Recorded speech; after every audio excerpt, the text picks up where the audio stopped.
কান্না করে না বাবা, তুমি বেলুন নেবে? দাঁড়াও, তোমাকে এক্ষুনি মা বেলুন নিয়ে দিচ্ছি। এই যে ভাইয়া, একটা বেলুন দিন তো। ফাহাদ, তুমি বেঁচে আছো? তুমি বেঁচে আছো ফাহাদ? তুমি না শহীদ হয়ে গিয়েছিলে, তুমি এখানে কি করছো? আরে ইতি, তুমি এখানে? আরে বাচ্চাটা কার? এইসব বিষয় পরেও কথা বলা যাবে, আগে তুমি আমাকে বলো, তুমি যদি বেঁচেই ছিলে তাহলে তুমি ঘরে ফিরে আসোনি কেন? আর এতদিন কোথায় ছিলে তুমি? সেদিন আমি পাহাড়ের চূড়া থেকে পড়ে গিয়েছিলাম। তারপরে পাহাড়ের চূড়া থেকে পড়ে যাওয়ার পর আমার মাথায় অতিরিক্ত আঘাত পাই। ওই আঘাতের কারণে আমার স্মৃতিশক্তি সব ড্যামেজ হয়ে যায়। আমি অনেকদিন ধরে ওই পাহাড়ি গ্রামে ছিলাম। যখন আমার স্মৃতিশক্তি আবার ফিরে আসে, আমি তোমাকে খোঁজার জন্য এই শহরে আসি।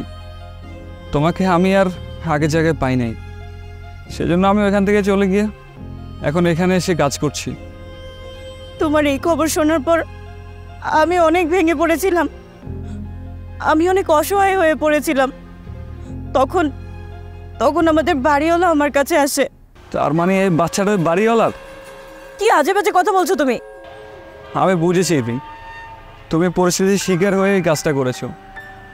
না জানি কত অসহায়ভাবে তোমার এই দিনগুলো কেটেছে। কিন্তু আমারও একটা বিষয় অনেক খারাপ লাগতেছে যে তুমি কয়টা দিন আমার জন্য অপেক্ষা করতে পারলা না। আমি তোমার জন্য এতদিন ধরে অপেক্ষা করেছি, আর এখন অবধি আমি তোমার জন্যই অপেক্ষা করছি। কিন্তু এখন আর অপেক্ষা করে কি হবে? তুমি তো এখন অন্য কারো হয়ে গিয়েছো, আবার একটা বাচ্চার মা। ফাহাদ, তুমি এসব কি বলছো? আমি তো কিছুই বুঝতে পারছি না। থাক, তোমার আর বোঝার কোনো দরকার নেই। আমি বুঝতে পারি তোমার সম্পূর্ণ অধিকার আছে তোমার জীবন পরিচালনা করার জন্য, তাই এখন তুমি দ্বিতীয় জীবন শুরু করেছো। আমি অনেক খুশি হয়েছি। আর এখন তো তুমি একটা বাচ্চার মা হয়ে গেছো।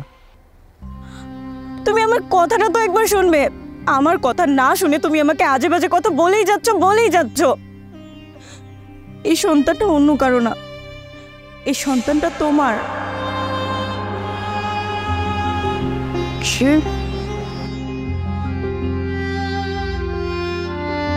এই বাচ্চা আমার?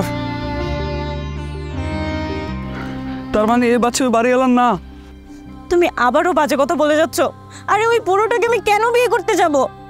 আমি ওনাকে বিয়ে করিনি, আর না এই সন্তানটা ওই বাড়িওয়ালার। এটা আমাদের দুজনের সন্তান। আমি একজন সৈনিকের স্ত্রী, যে সৈনিক দেশের জন্য তার জীবনটাই বলিদান দিতে পারে। তার মর্যাদা স্বরূপ আমি কি এতটুকু কাজ করতে পারি না? আমি হয়তো বা সারা জীবন তার স্মৃতি নিয়ে একাই কাটিয়ে দিতাম, না হলে বিধবা হয়েই থাকতাম। না, এমনটা না। এটি আমি বাদেও তো তোমার একটা জীবন আছে, তোমার এই জীবন পরিচালনা করার জন্য সম্পূর্ণ অধিকার তোমার আছে।